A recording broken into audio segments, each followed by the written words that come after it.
be more happypreneur, and you will learn in this maybe 3 or 4 hours, 5 hours, maybe, I don't know, a long time. No, you will learn how to be more happypreneur. And one of the things, if you don't want to be more happypreneur, you can teach other people how to be happypreneur as well. So move back, because I've got a camera here. That was the first thing I was asked to do, wasn't it? But anyway, what you want to know is what are the prizes, isn't it? What are the prizes if you win this game? I mean, Who Wants to Be a Millionaire was very, very successful, wasn't it? I mean, franchised all over the world. So some of this talk I will do in French and Italian. I'll mention France and Italy, actually, so that if I can franchise Who Wants to Be a Happypreneur will work well. But you should know that lots of millionaires and billionaires are happypreneurs too. So my friend, Sir Jim Ratcliffe, who some of you may have heard of, went to the same school as me, classmate of mine, and he's worth £19 billion. £19 billion, the richest entrepreneur in Europe. And he's a happypreneur, like me. He's never going to retire, but unlike me, because I'm skinned, he can do all sorts of things with his money, like buy football teams and things like that. So absolutely great. Right, so the prizes are, I went fishing earlier this morning and I got some brown fish and I got some white fish. Now you can, in your teams, because you're now in your teams, so basically in your teams, you're going to answer some very difficult questions, and if I can remember the questions, all the answers will be fine. So now the thing about being a happypreneur, everybody wore this kind of thing in the 70s, and there's a guy called John Lennon. Anybody heard of John Lennon? Well, John Lennon, a story attributed to him. When he was 5 years old, his mother said, "The purpose of life, John, is to be happy." When he went to school, this is going to be fun, isn't it? When he went to school, the teacher asked him, "What do you want to do when you grow up?" He wrote down, "Happy, be happy." The teacher said, "You didn't understand the assignment, John." Lennon said, "You didn't understand life." And basically, we lose at least a third of our hours, working hours. A third of our working hours are spent working. And so that's part of life. And so making sure that all our work is integrated into life and it makes us happy is so important. Now, what I want you to do, first of all, in your teams, is think about, just discuss for a couple of minutes, a time when you were doing your very best work. Just a time when you were doing your very best work, each of you, and come up with 2 or 3 lines or words that you can all agree on as to why you were doing your very best work then. Okay, so we're trying to define happiness right at the very beginning. How about you? I'm intrigued. You've moved 3 places that I know. This is your happiest? See, my happiest was being a parent, so it's not business related. Oh, wow. So why being a parent? Because it gives you so much back. It's a lot more. And how old's your child? Children. 12. Yeah, you wait till the teenagers, it all changes. No, it's still joyful. You look like 20 years old. Thank you. I got ID'd yesterday as well. Wow. Lewis is a YouTuber in his first year and he's on, 20 grand income on YouTube. Like, that's got to be the awesomest year. Yeah, you sat in his bedroom playing games. First year. So this is your happy. Why are you happy? Are you happy? No, totally not. Yeah. Needs more. YouTube needs more. Huh? What Yeah? the screen? It's alright. What do you do? Just like games. Just Destiny. Just literally play a game and that's it. Destiny. So you're getting paid for what you like to do. Pretty much, yeah. People like my son watching. Yeah. What about you? meeting this one. No. I'm working in a job that I like. I'm getting pretty good. I like your idea. I like the idea. Yeah. God, Jen. Now, this year, because I finally decided I'm going to say no. Yeah. And I'm not going to do what I don't want to do anymore. Cut loads out this year. And when she does it, I sort of remind her, "What you didn't want to do that, Jen?" Yeah, she's like, not doing that anymore, Jen. All right. So, hence the coffee shop. Yeah. That was a yes. Hence the coffee shop. That's why. Okay, lovely. I'm sure you've got some words on your tables now. So somebody would like to shout out one of the things that, and I'll say, kick the bucket. Somebody. So. What was the question? When you were doing your very best work, yeah. People, adversity, and what was the other one? Relationships. Okay, that's very interesting. Did anybody have anything about money in the group? No. Nobody had money, so that or our best work. Okay, good. Anybody else that's different from over there? Passionate, motivated, and believe in what you do. Fabulous. Passionate, motivated, believe in what you do. Good. Anybody else? Anything to add to it? I'm going to say is where you've actually put your mind to work that you want to do and you've actually got it done and nothing's got in the way. Well, you're just able to get on with it and get it done. Yeah, lovely. Get it done. Get it done. Fantastic. Anything else? We have recognition and being in the mindset of flow. In mindset of slow, was that? You've been drinking. That's for me, that one. That mindset of slow, I can do that. So basically, that's great. So what you've got, anybody else? Sorry, I should have asked. Anybody else got anything else, or you're pretty satisfied with that? What we find when we do surveys on happiness, because happiness is a really big industry in various things, that the things in organisations that people talk about, like communications and reward and things like that, they never actually come up. What actually comes up in terms of you doing your best work is things that actually give you a feeling of satisfaction. Yeah? And so, does anybody remember Maslow's hierarchy of needs? Well, basically, one of the reasons, and Ian Farrar touched on earlier, one of the reasons that managers are so bad in organisations and so many people like us go and start their own businesses is because the managers concentrate on things like communication, and they concentrate on telling people how to do things, and they concentrate on rewards and penalties and various things. Whereas actually what they should be doing is getting out of the way so that you can actually do the things that you actually want to do and like and give you a good feeling about yourself. And so that is what happiness is. Aristotle called it happiness as an activity. It's not just about mindset. I'm not saying mindset isn't important, but it's about, I want to do an activity, as John said, you all said in different ways. You're talking about something you actually do. You were able to get on with doing something that gave you a feeling of satisfaction.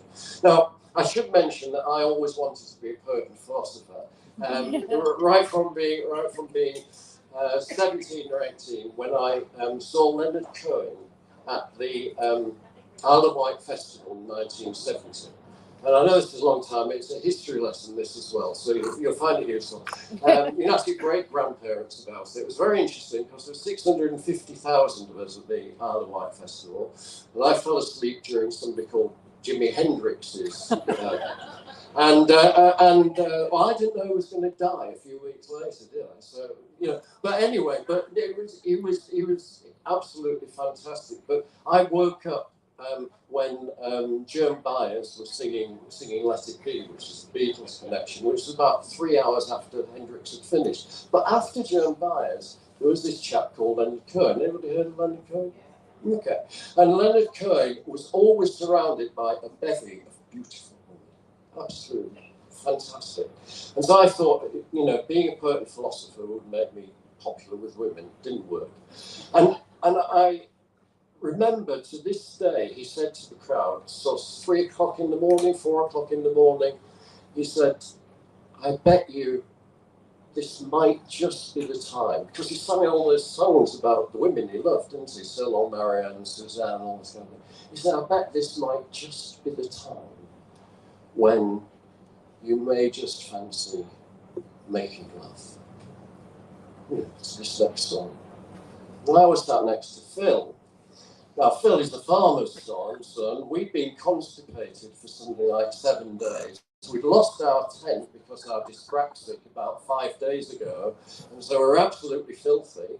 And people have been passing my pipe around and putting unnamed substances in it for me to smoke for 5 days. So I was in no state to make love to, but I thought, this Leonard Cohen, he's really got something going for himself. So the way that I looked at it, poets and philosophers are people in the world that are actually talking about virtue and things that all the philosophers are actually talking about, which is actually about being useful in different things. Now, I want you to imagine now that this is the Rockies. So basically, we've got down from New Mexico right through to the top of Canada. And we've got like something like 3,000 mountains there. And I'm going to stumble into five mountains of those 5 mountains. And I'm going to ask you questions as to why I was stumbling from one mountain to another mountain in my constant search. Because I've been happy all my life, but I have taken certain decisions in my life that have made me even happier still. And you're going to answer the questions for toi, moi. French bit. Toi, toi. You're going to actually describe why you thought I actually made the decisions I made as I stumbled from these different things. So basically, the first mountain is the growing up mountain, and I have here a. Anybody know what that is? Anybody know what that is? Yeah, it's a pallet. Yeah, it's a pallet. This was presented to my father. He died at the age of 57. But he started his business at the age of 50 because of ill health.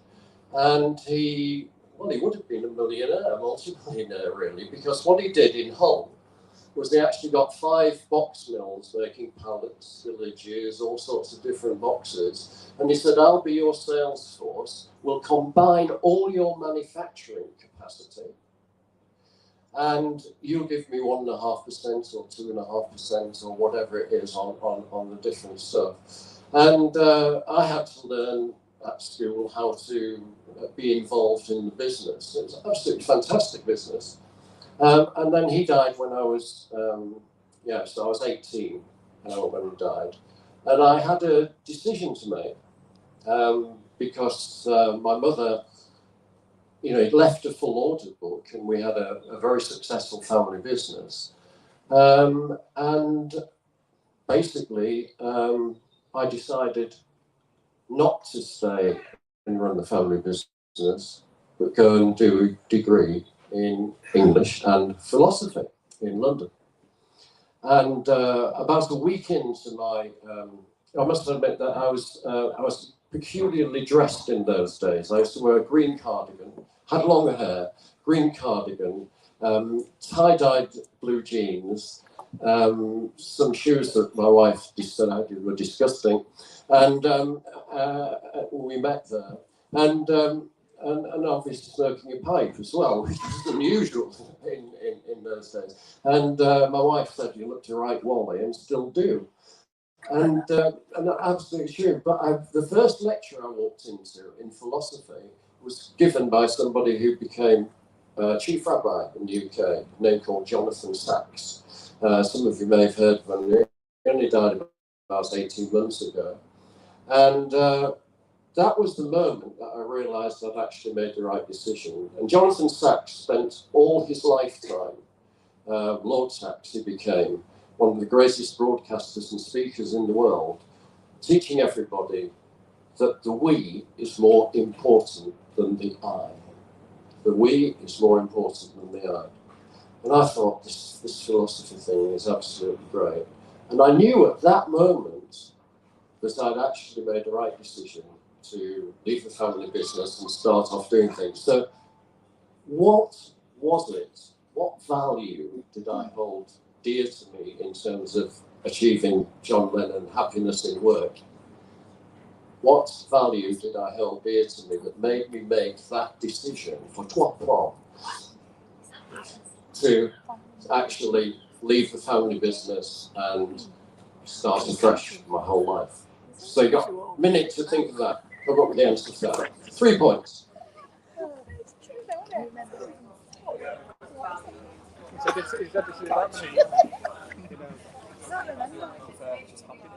Yeah, it is, isn't it? That's what Tracy just said. Okay, I was like, can I just... Tracy's watched the video. Yeah! Alright, okay. Yeah. Oh dear. Nobody watches it. And if you do watch it, then give us a that's comment. right. I was just going to shout what I told you, but I thought, no, we're on video. It's So happiness. Yeah, it's funny. It's picking up our little tickly in the background. Yeah, it's fine. I wish I could pause it in between, but it's live. So I have to live stream everything. Even though we're recording it and then put it on again. You know you can live. You've got one viewer. One viewer? You know you can live stream from the camera. We need to figure that out. well, obviously, I wouldn't he be able knows how to do Yeah, it. but I won't be able to do it now because they won't let us access Wi-Fi. Scarborough Council. Yeah. Mobile hotspot. It's like so old-fashioned now for a venue not to let people access Wi-Fi, don't you think? I'm just asking the guy behind the bar about the venue. It's really nice. It's beautiful, isn't it? Yeah, you could hotspot and you could just set your phone to there's 4G or 5G around here. So It's 4G. if you look at it, it's a bit spotty. It's in the gone though, isn't it? No, next week. I knew it was soon. Yeah, it goes next week.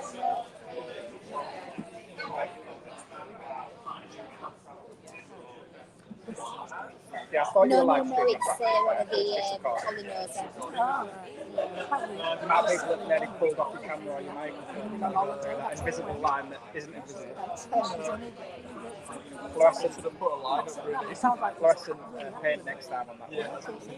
Sign or something. Awesome. Okay. Can we have some answers then? Anyone? Over here? Come up with something. What was the reason that I decided to leave the family business and go to London? Following your dreams, very close, very close. Yeah, okay. Anybody else? Similar to that? Anything else? You had a vision of what you wanted to be. Oh, even closer, even closer. Brilliant. Lovely. Anybody else? Creating your own we. Oh, own we. Absolutely great. Yeah, absolutely. Yeah, yeah. Part of that. So it was all part of those reasons, and it was also about doing my own thing and all those things. But the first value, and I'll talk about these values, are all in this wonderful book, The Happypreneur, which you can buy later for £10. And all royalties go to Ruling Cancer. They used to go to Excluded UK. That's another story. But yeah, so it's all in here. But the reason was the top value, I think, after controlling our own destiny, and we've talked about that already as to the reasons why we want to control what we do in our work, is actually to do something you love and you can do really well. And I hated with a passion that business of my father's. And I didn't do it very well as a result of hating it as a passion. Now, you don't need to do something really well starting up your own business or starting up your own career, because you'll learn how to do it more. But it really helps, doesn't it, if you love what you're actually doing in the first place. And so very important. But all of those other things are valid. But if you got something that you think is close to loving what you do and doing it reasonably well, then you've got twat. So fantastic. So now those rockets, so we're on the Growing Up Mountain, and we're now going to the Millionaire Mindset Mountain. This is fantastic, really, isn't it? Because I'm dyspraxic, as you may have spotted, really. I mean, if I fall down and I bleed or something, it's not part of the act. It's just give me a plaster or something. So yeah, so I'm dyspraxic, means I'm the lowest 3% of spatial awareness in the country, and I fall down and most things. But So I'm not a great guide. In fact, my daughter actually said, you know, if you were even a passable guide, that would mean you could find your way home, and we wouldn't need to keep putting an address label at the back of your coat. And you know, I've been arrested 3 times for going out fire exits of hotels because I can't find the main entrance. The last time I did this show, I think it was at Ian's, so what a good idea.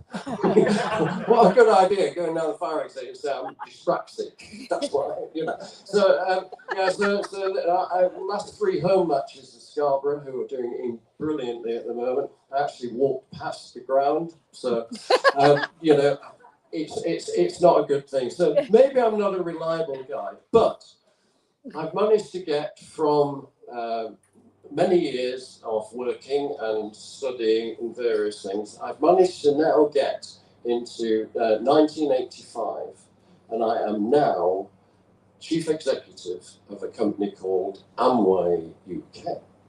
And I don't know if anybody's heard of Amway UK, but it's the largest direct selling company in the world. It's also the most powerful direct selling company in the world.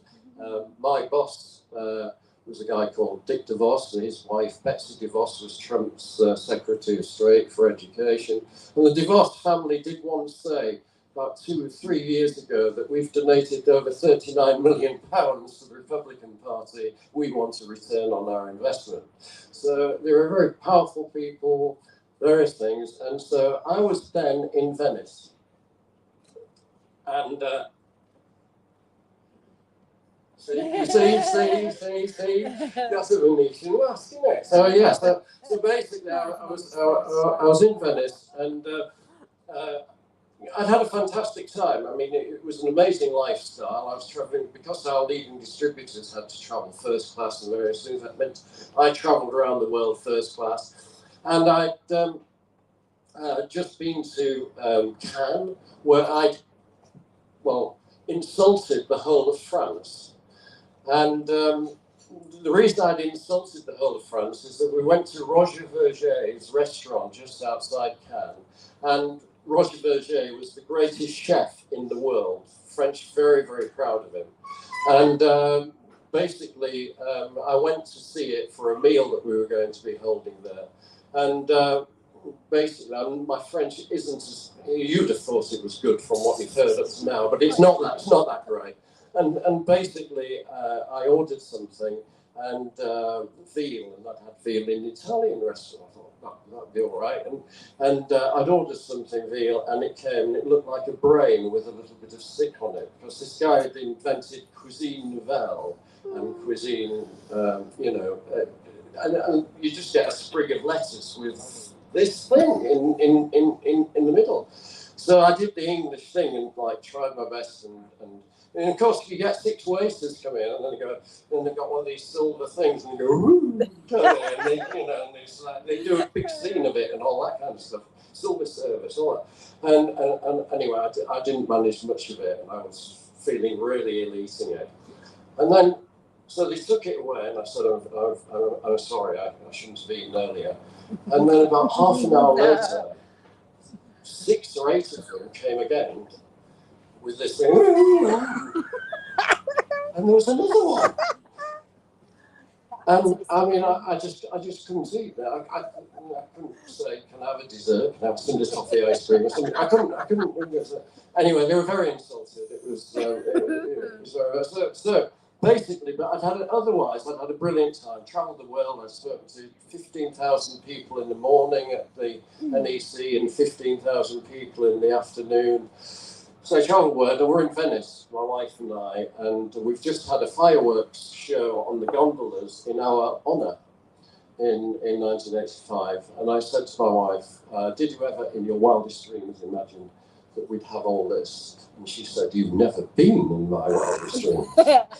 And I said to her, next, I'm resigning from Amway.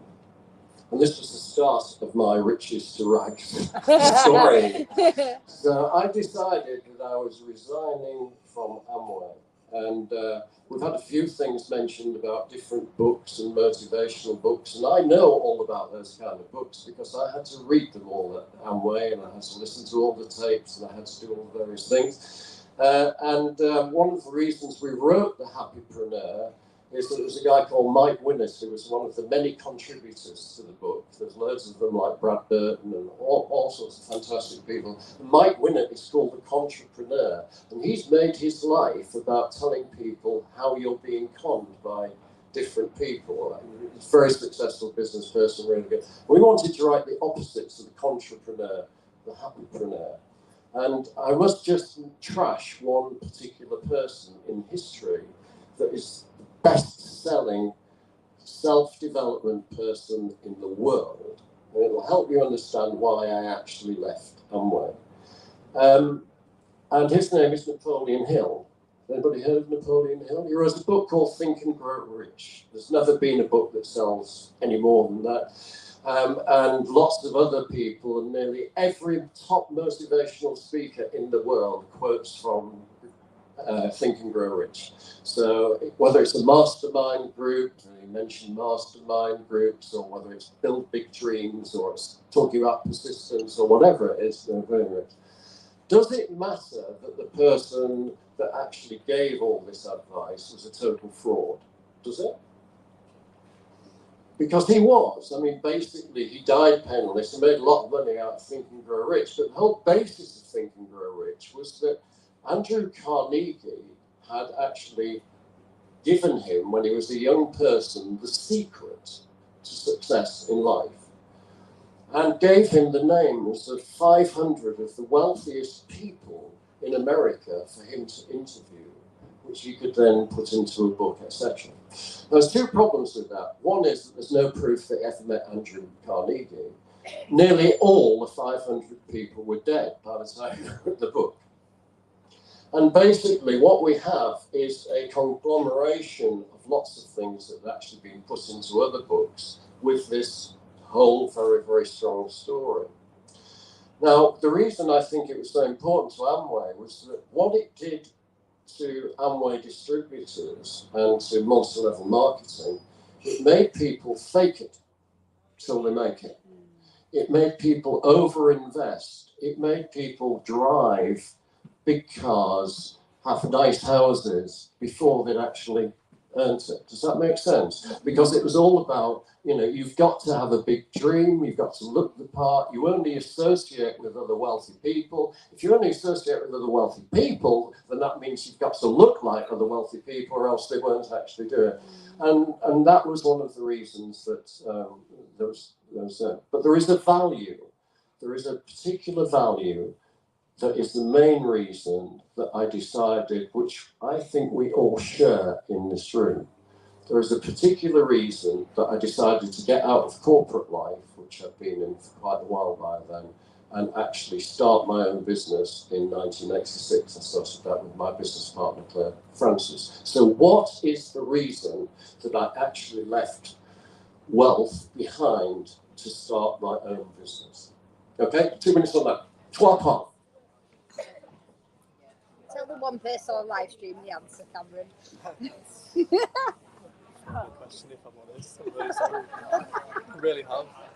Maybe Jojo sat on the set here. I'm watching it. No, they've gone again. Why did he leave Amway? He disagreed with the whole people at the top earned the money and the people at the bottom didn't get out. Yeah. They were the hard workers. I think it's more about wording. Something like that. Yeah. It's like he words it a certain way, but generally speaking, it's just happiness. Yeah. Still happiness. It's all happiness. It's not.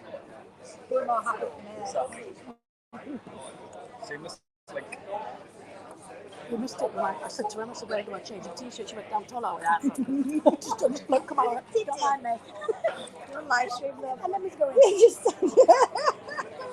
okay. Yeah. Is that what you said? Exactly. He can't go past the bucket.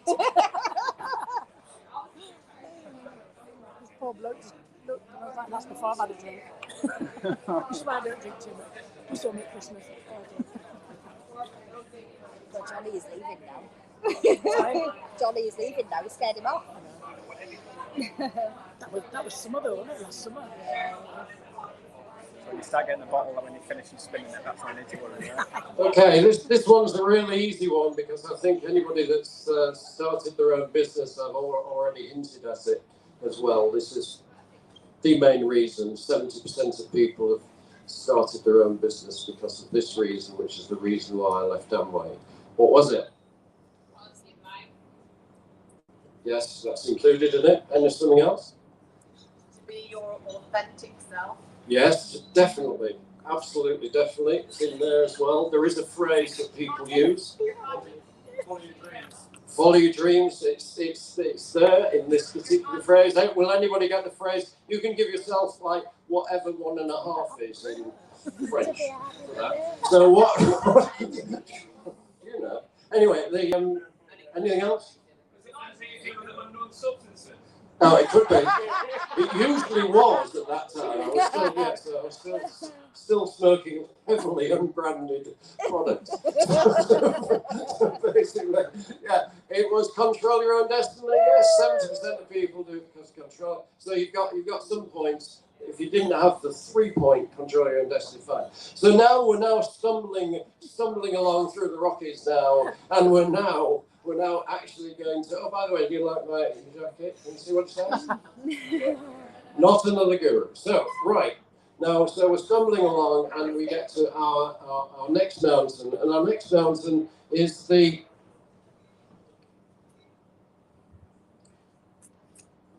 what I call the establishment mountain. So, I'm not going to do a barbecue or anything. A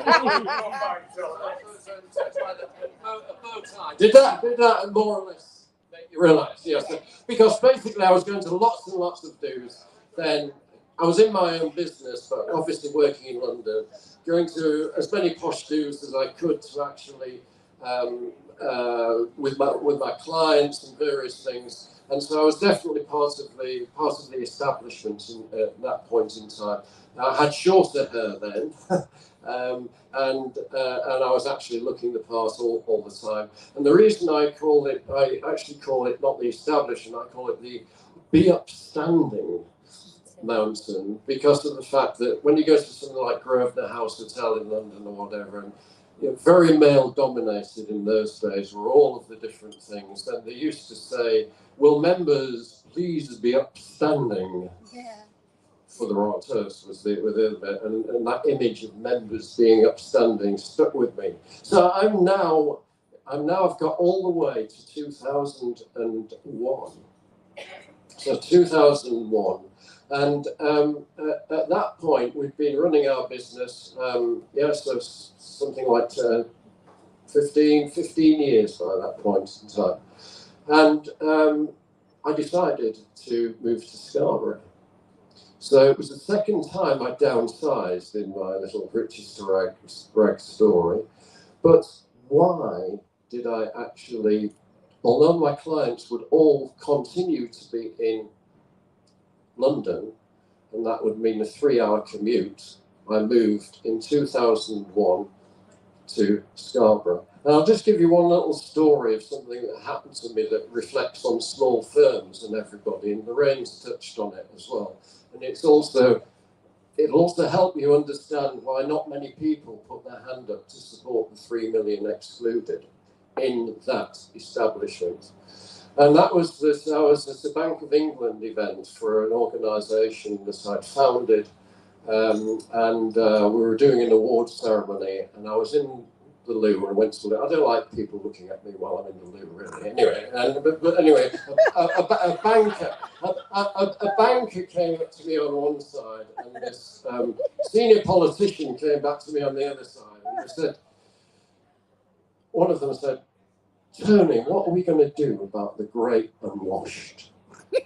and the other one said to me, I'm getting really, Anyway, so what are we going to do about great? And he said to me, because they're all lifestylers now, aren't they?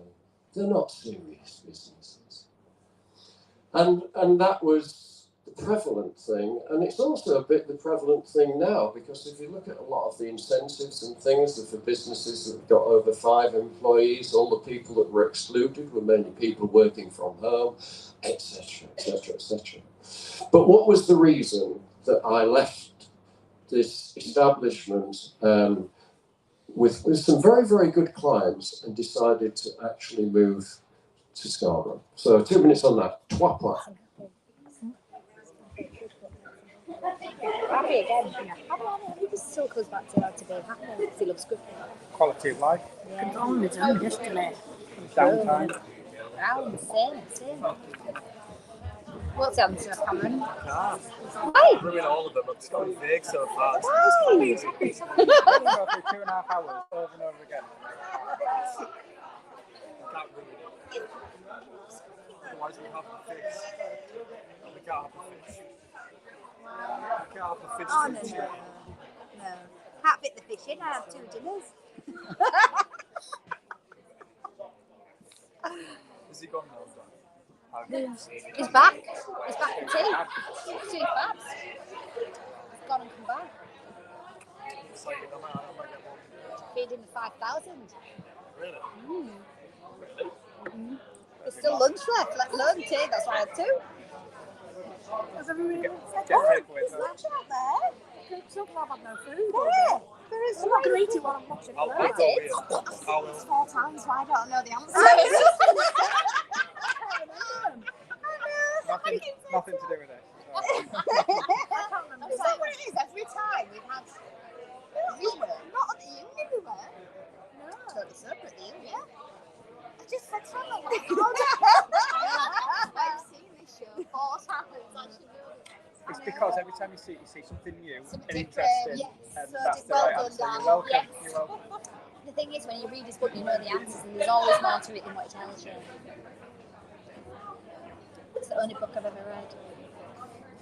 Seriously, so I don't read. Okay, that's enough. That's enough Time for them. isn't it? So, You will read one day. No. so basically, anybody shout out a reason? What's the reason that actually moved in the end of Scarborough? This is another value towards happypreneurship. What was it? It was quality of life. It was definitely that. Yeah, that's part of it. You can have at least 1.5 what for that. So, anybody else? Gets out of the red, did you say? Oh, he's got it. He's got it. Absolutely, he's got it. So it's the avoidance of debt. So if you've got something that sounds like that, it's the avoidance of debt, because cheaper is right as well, Emma. That's absolutely perfect. Yeah, so cheaper is right. But it was also that fact of the fact that you can choose your clients, you know. Yeah, absolutely. And you can choose your clients, can't you? And basically, I didn't like a lot of those establishment clients as well. And if you need the money, and you always need the money, yeah, in order to make ends meet, then you'll be doing things that, back to the very first one, that you don't like and love. Now, one of the things that I will give you is a mnemonic. It's a long word. And the mnemonic, I will get you to answer a few questions. So, who would you think was the most, and you only get 1 point for this, the most famous French singer, woman, ever? Name of it. First one who gets it gets the point. Edith Piaf, fantastic. In 1945, just after the Second World War, Edith Piaf released her most successful song because it just captured the mood of the world, really. What was the name of that song? For 1 point, shout it. La Vie en Rose. For 1 point. But I'll say I can sing it. I'm a very good singer, as you know. So, the next question is, what does La Vie en Rose mean? Life in pink. You're on a roll there. Congratulations. Round of applause over there. Absolutely amazing. Or in other words, this is good, isn't it? In other words, looking at life through rose-tinted glasses. Do you like that? Do you like that? Anyway, but there we go. So what I'm going to give you now is V as the things to remember that you've got to include in happypreneurship. And the V stands for values, the I stands for influence, And the E stands for what is important to all of us and what this whole 2 days festival is about, enterprise. And the person that will tell you the most about it is the greatest happypreneur of all time. And there is no doubt about that. There's been more written about him. We know more about him than anybody else. He was the most popular entertainer in the world, probably ever. He sold out every venue he actually spoke at. And his name, and I brought him along with me, and his name was Charles Dickens. Charles Dickens. And he's going to tell us about V. He's going to tell us the values, influence, and enterprise. And he does. So, say Peter Piper picks a peck of pickled pepper. No, he doesn't want to do that. So, but basically, Charles Dickens. One of the things that links into what Lorraine was saying is that I only really became a fan of him. Most people actually think he was the greatest English novelist, but I actually only became a fan of his when I actually realised what his purpose in life was to actually do, and why he was so popular, and why when he died, the whole of the country, many countries actually thought they'd lost the people's champion. And they thought the person that was one of them, because he knew so much about the prisons, he knew so much about debt, he knew so much about poverty, he knew all of these different things. And the thing that links to Lorraine's thing is that he was absolutely adamant that in terms of happiness, the most important thing is something called fancy. Now, that doesn't mean who you fancy, it means imagination. Because if you actually look at Dickens' books, they're all printed in weekly and monthly novels. The reason he sold out all of his amazing tours around the world, with thousands would kill for a ticket to actually hear him read, is because everything he did was to be read out to other people gathered around. Because that was the entertainment, you know. And what it does is, because you haven't got the image, you've got to make your own images. Does that make sense? It becomes an activity, it's an imaginative thing. So it's absolutely very, very important. Now, one of the things about Dickens was that, he was absolutely obsessed with that last one I've just mentioned. So that is one of the values that goes through nearly every book in Dickens, which is the avoidance of debt. Because his father and whole family were in debtor's prison. You'll see a debtor's prison in nearly every book. And basically he was sent out to work in a blacking factory, making shoe blacking at the age of 12. And it was horrible. It scarred him for life. Most people never knew that until after he died. He kept it secret as to what had actually happened. But in the end, he was obviously very, very successful. He's probably worth about 4 million, various things.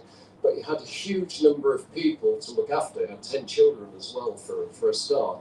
He had a huge number of people that he was actually providing money towards all the time to keep them out of problems. But that was his big rule. And my favourite phrase is from Wilkins McCauley, that was based on his father, which is annual income £20, annual expenditure £19, 19 and 6, result happiness.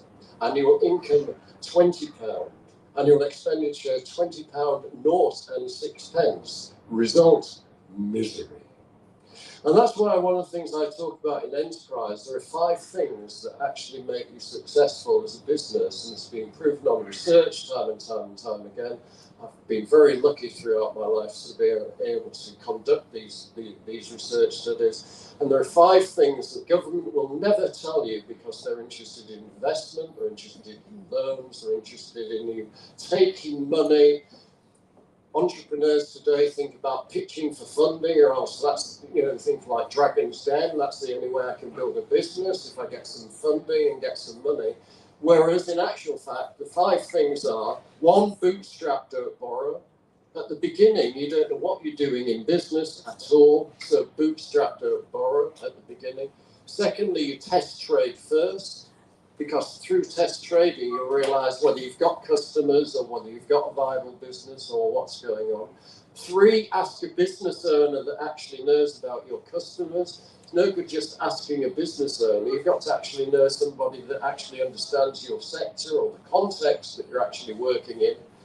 And 4 is actually build multiple income streams, because even right from the very beginning, you'll actually find that, if you put all your eggs into one basket, there's something going to happen, like a pandemic, I can assure you, that is going to actually make sure that our investors want you to do exactly the opposite. They want you to focus on a niche. But 4th one is what, and the 5th one is what we started right at the beginning of it. Make sure you're doing something you enjoy and you can do well throughout it.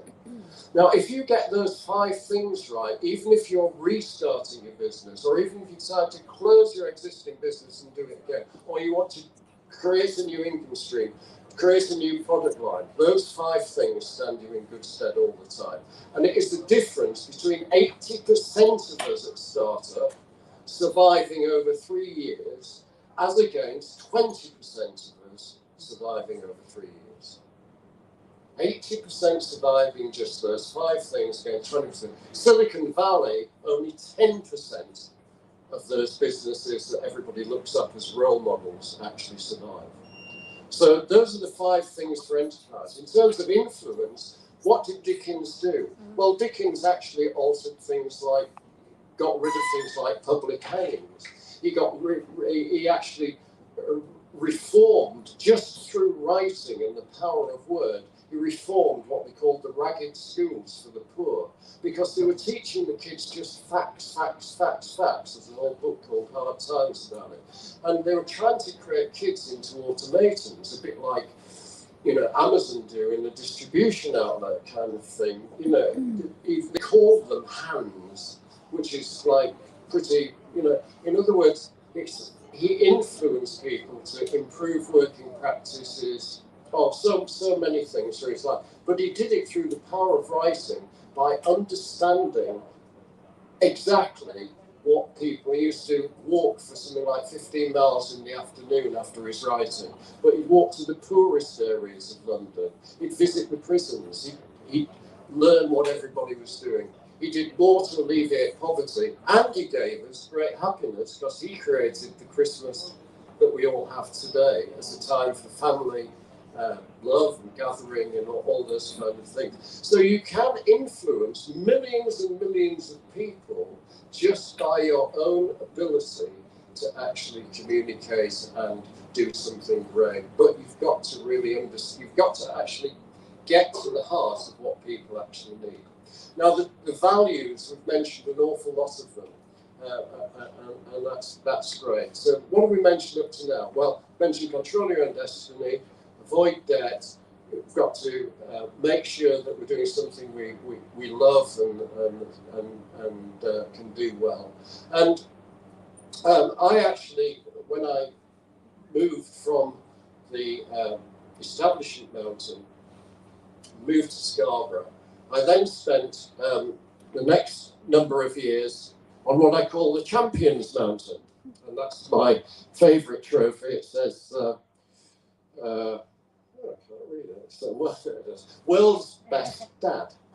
And I've been looking to win many awards, but that is definitely the best one. But the championing was very important. That's when I became known as small business champion and then the micro business champion. And I did that from 2001 to 2010. And so you may have heard of things like Investors in People and things. I was their small business champion, things like, all on the contract to our business, of course. And it was great, but there was one event on 7/7/2005 that made me think about things a great deal, about even the championing. And basically, on that date, the bombs went off in the tubes in London, and I was right in the middle of it. So I actually walked from King's Cross to Warren Street, and all those bombs went off, and I was in one of my favourite cafes on Marylebone Road, on Woburn Square, and that's when the bus, the top half of the bus was blown off. I was actually 1 minute away from being right in it with various things. And of course, the other thing that was going on at that time was that there was a complete media blackout. So the media blackout in London, but for somebody who's dyspraxic, it was also incredibly difficult because I never know where noises come from, and there were helicopters and all sorts of sirens and sounds and various things. It was very disturbing. It took me a couple of days afterwards to actually go on the tube. And I then realised what the Stoics always say is that you actually should almost like confront death every day. I know this is something that Dickens actually believed in. In other words, so that you make the most of the moment in what you're doing. So you don't just coast along, even doing all the things I was doing. You actually want to make things happen. So a number of years later, I decided to take a sabbatical in 2010-11, and this is about when we were starting the Enterprise Rockers, and that's the real thing. And so I had a sabbatical for a year in Malta, and Lorraine and Tina and I were communicating with each other and hatching Enterprise Rockers. But the question for you all for 3 points, and it's another value in the V. What was the reason I decided to stop championing, in actual fact to stop working for a whole year, and actually go to Malta to write a psychological thriller, and we set up Enterprise Rockers and other things. But what was the value that was incredibly important to me to be a happypreneur? That's the reason I did it. 2 minutes on that. What was the value that I moved off the champions country? Is it to write this book, Cameron? Sorry? Is it to write this book? Or was there a reason, because that'll make him happy? Well, I know that's what he did while he was there, but is it just to make him To happy? reflect. To be honest with you, I can't fully remember. Look, right, so you watched it 40 times and you can't remember, so how is that possible? Smart, isn't it? I like it. I've got 1 like and 2 watches, and after 3, no more comments. Must be to reflect. Because that's what you do in a book, don't you? You write down your I'm trying to think which book it was. Was it, it was a novel, didn't it? what was his first one? Okay, so why did I actually decide? My goodness, you know, I owned an organisation called SVEDI in the Institute of Enterprise and Entrepreneurs. All these various things. I decided to give them all up and take a year out and go to Malta. To what was the reason? What was the reason I gave up earning and everything for 1 year? So anybody? To reflect. Yes, it's a value that's really important for happypreneurship. To reflect. To reflect, yes, part of it. You can have a point for that, because I wanted to reflect on what I was actually doing, and then there's a second part to it. Because life is too short, absolutely. So I was, I had been sped up by that. I mean, I have had the most incredible. That's why I'm wearing this hat now for my 70 shows and 70 runs for Willing Cancer and all the stuff I do for that. Because I did come back and met the wonderful Tina Bowden, and we tried to make a difference, and we tried to do some things. Anybody else got an answer? We did do. Yeah, no, we did. We did do lots of things. Well, we actually made micro businesses talked about, which I think is a major thing, really, because they weren't talked about when we started the whole thing off. So that's very important. So, okay, anybody?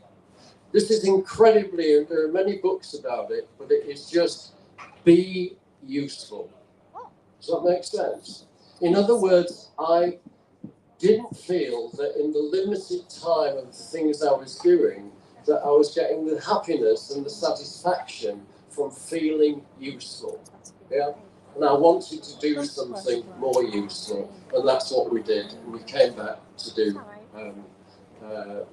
Enterprise Rockers and Microbizz Matters movement and lots of other things. I've had a wonderful time as well doing all my writing and the things I really want to do and being a poet and philosopher. And to finish, I would like us to just go back to Venice. So I've tried to mention the most important things in the values, in the influencing others and not being influenced by people like Napoleon Hill and various things, and what is important in terms of enterprise. And three things about Venice, just to finish with. Whenever I finish my 5-mile run each day, I end up at the teapot at the. That's pretty good. I haven't picked the book here before. So basically, I end up at the teapot, and where the teapot is, there's a painting by John Wilson Carmichael. And it's said of that painting that John Wilson Carmichael made Scarborough look like Venice. And, you know, the environment you're actually in is incredibly important to happiness. I've had the most wonderful time, and I just love Scarborough. I think it's the most absolutely fantastic place. And you know, Venice costs lots of money to go to, but I can't think of a single thing in Venice that we haven't got in Scarborough. So that's the first thing. The second thing is that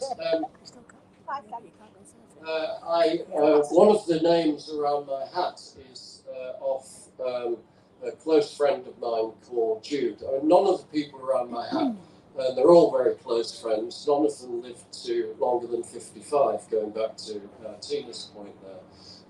And they all died of cancer as well. But Jude, who's my absolute hero, I wrote a poem about, and if there was ever a Happypreneur,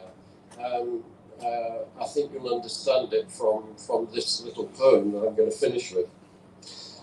One St. Jude, it's called.